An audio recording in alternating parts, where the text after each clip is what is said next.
Mes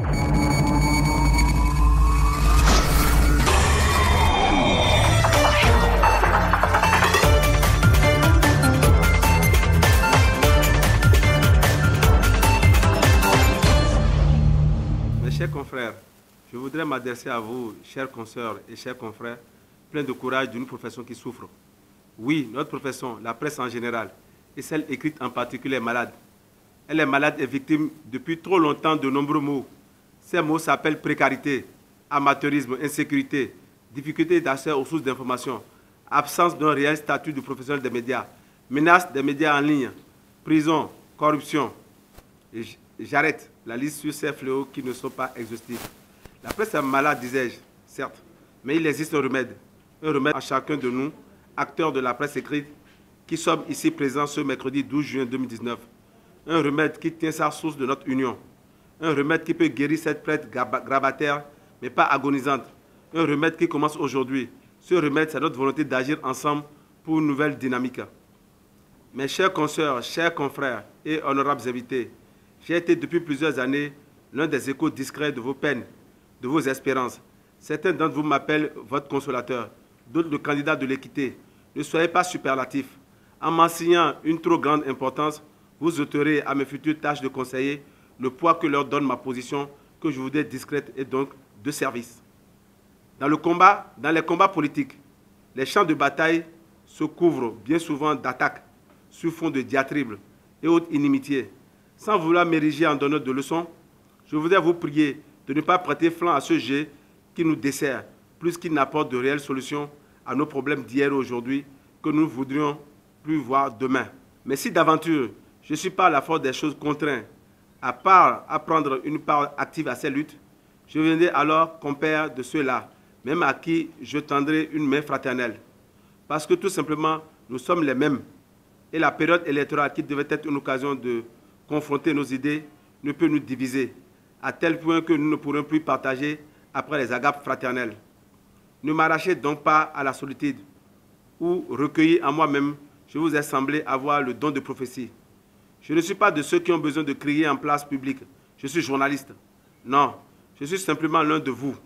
Je suis comme vous, de la presse écrite depuis de longues années, avec plusieurs rédactions comme lieu d'expérimentation, mais aussi de maturation, de ce qu'en France, j'ai appris à faire mieux, le journalisme. Permettez à ce niveau de mon intervention de saluer mes aînés dans la profession d'hier et d'aujourd'hui. Ceux et celles qui m'ont appris à boire dans la coupe journalistique, quoique petite, mais me dira-t-on, il faut vous dévouer. Ah, mes chers tous et toutes, n'oubliez pas combien ces mots dévouement peut cacher d'ambition. Le dévouement véritable, utile, est celui qui s'étudie et nous faire entreprendre que ce dont nous sommes capables. Quant à l'égoïsme, si on m'en excuse, je laisserai répondre ma vie tout entière. Je ne serai jamais égoïste. Prenez-moi au mot, le temps sera notre témoin.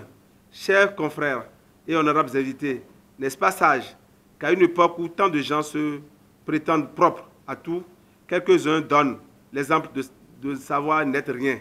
La nature m'a créé pour ce genre d'utilité, servir et être constamment à l'écoute. C'est pourquoi mon action en tant que conseiller, dès que vous m'accorderez vos suffrages, tournera autour de cette trilogie que je nomme les 3 P, profil, programme et priorité. Le profil pour le job, je l'ai, et vous le savez.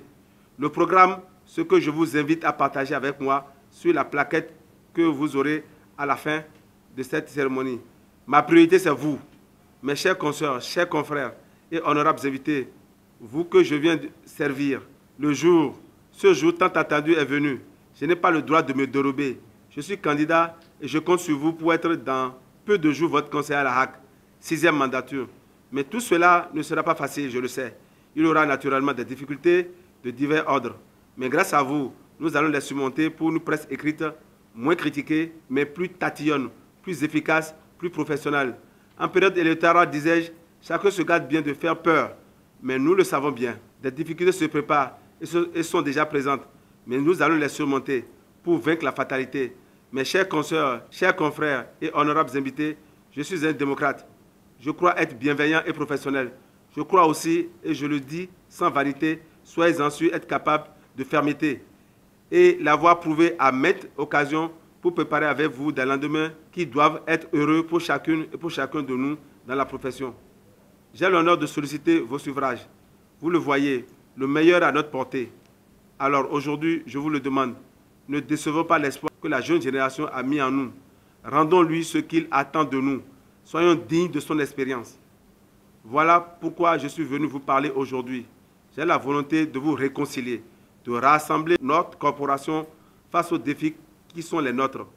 J'ai la volonté de dépasser les clivages, les différences et les tranchées que nos tares et avatars ont creusés. J'ai la volonté d'unir les forces de chacun de nous pour tirer le meilleur de ses ressources, les femmes et les hommes de médias. Mais où est-elle la presse écrite béninoise? Elle est désertée, abattue par la pléthore de nos effectifs fortement amateurs, envahie par les gens qui pour la plupart ont échoué ailleurs.